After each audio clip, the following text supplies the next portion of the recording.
I wanted to make a follow-up video on my initial take on the Helminth Chrysalis system revealed in Tennocon 2020, and I wanted to clarify a few things, because admittedly I rushed that initial video to get my foot in the door in the conversation, and with the power of script, hopefully I can get my points across more coherently than last time. I also want to say that more information via different perspectives on the subject is incredibly valuable, as the more correct information we have on the subject, the more informed we are to make an opinion on it.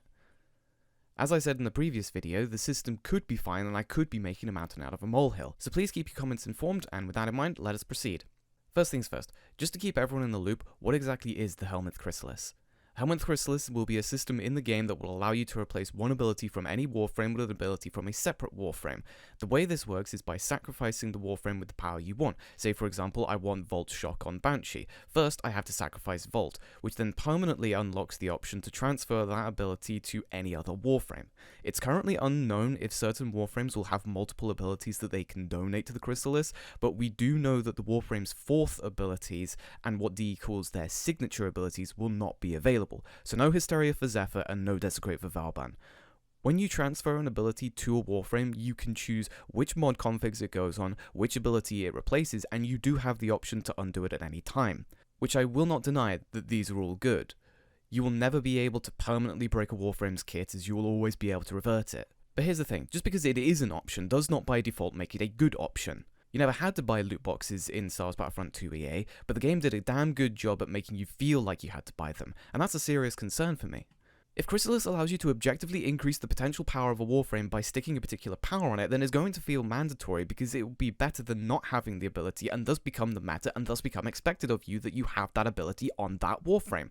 You might say that, well, you shouldn't listen to the community when they tell you how to play, and whilst I would agree with you to an extent, a community will always be a direct response to the medium. If the power increase is significant enough, it will feel mandatory because you will not be as effective as those who take advantage of the system. And I'd argue that it ought to increase the potential power of your warframe, since you have to sink resources and warframes into it in order to obtain this option. And I want to point out that just because ultimates and signatures are not going to be available does not mean that there won't be meta picks. I don't know if Inaris's Pocket Sand is considered a signature, but if it isn't, I might as well run it instead of Mind Control because Pocket Sand is good and Mind Control sucks. On the other hand, if none of the powers in the Chrysalis system are good, then that will make the system almost entirely redundant. Outside of the haha I broke Nidus's kick, look how funny it is that I can't use Parasitic Link, would you seriously consider using Shock mid-mission on your Excalibur when you could just use Radial Blind instead? If I want to replace a bad ability my warframe has that I never use, why would I then transfer on another bad ability that I will never use? Oh boy, I could replace Well of Life with Mind Control, what a great investment that'll be. Remember that this is a resource sink and invites you to sacrifice warframes. If there are little to no good options available, then the cost will not be worth it and the system will slowly die in the corner alongside Arcwing. So it needs to be good to incentivize players to invest, but if it's too good then it could break the game, not just warframe kits. Which is one of the things that I failed to get across in the last video. Every warframe has an identity in the form of their kit and their stats. The warframe is the kit and the kit is the warframe. And this isn't just aesthetic either, especially with the newer frames that tend to be a lot better incorporating all four abilities.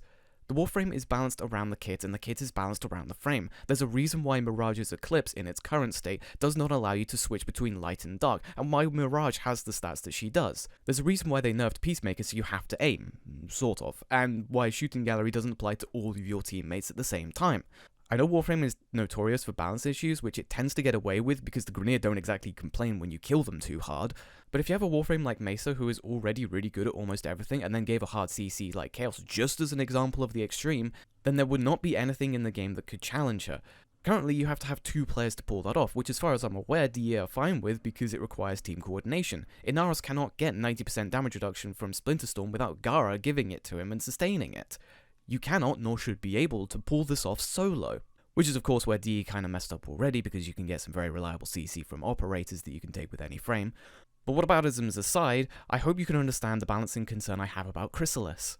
Because this has the potential to mess with warframe kits in ways we're yet to see, this will have an effect on every future warframe that is designed now because DE has to design warframes not only around the idea that there are niche guns that could synergize with said warframe alongside companions and other players, but now they have to design around the fact that one of these abilities could be replaced with that of another warframe.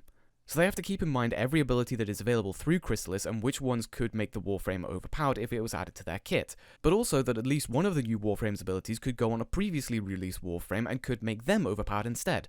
The game is a balancing nightmare as is, and Chrysalis is just going to make it worse. Now, I would like to cover some more specific criticisms on my initial video that either I haven't spoken about yet or have only given mention to. The first of these is that this system is not for new players, which is correct, but has absolutely no point being brought up. Gear-based matchmaking in Dark Souls Remastered didn't affect those who played offline, but still had a detrimental effect on the game as a whole. If Chrysalis is for veteran players, then it needs to be worth the investment, or else it will be abandoned, and if it is too good, then it will become mandatory. DE may have developed themselves into a corner with this one, and it has absolutely nothing to do with the fact that little Timmy Tanner with ZMK1 Strun will not have access to this. Something else that was brought up, and even if this is a bait or a troll, it's still worth talking about because some people do take it seriously, and that's the idea that content creators speak for the community of the game. This is ridiculous. Unless specifically stated otherwise, everyone speaks for themselves, content creators included. As much as I enjoy Tennocon, the opinions on that podcast do not mirror the opinions of me, and the opinions of me do not reflect those of Tennocon. I do not speak for you, you do not speak for me. I speak for me and me alone, and if my views on Warframe upset you, then I'm sorry that you're upset, but I'm not sorry for the things I say because I believe them to be true, which sounds arrogant, I'm sure, but tell me, if I did not think my views were correct, then why would I have those views and not the views I do deem to be correct? Another thing I saw was the sentiment of if you don't like it, you don't have to use it, which I did cover a little bit before, but I want to talk about it more specifically. Just because I do not like it and might not use it does not change the fact that it will be in the game. This is similar to don't like it, don't play it, which is frankly a stupid argument. If voices aren't raised, then changes aren't made. Now, I may be barking up the wrong tree for all I know, but what I do know is that I enjoy Warframe and I want to keep playing it, and I see Chrysalis as having the potential to ruin the game. So of course I'm going to speak up about it. I'd rather be frustrated with the potential of one system than be apathetic to the entire game, because apathy is giving up. And for one more point I want to respond to, I can think of several Warframes with only one good ability, which once again is our theme of the day, a balancing issue. And what it will mean is that the Chrysalis will seem more mandatory for those Warframes specifically, because why have one useful ability when you could have two useful abilities? That seems like a no-brainer to me.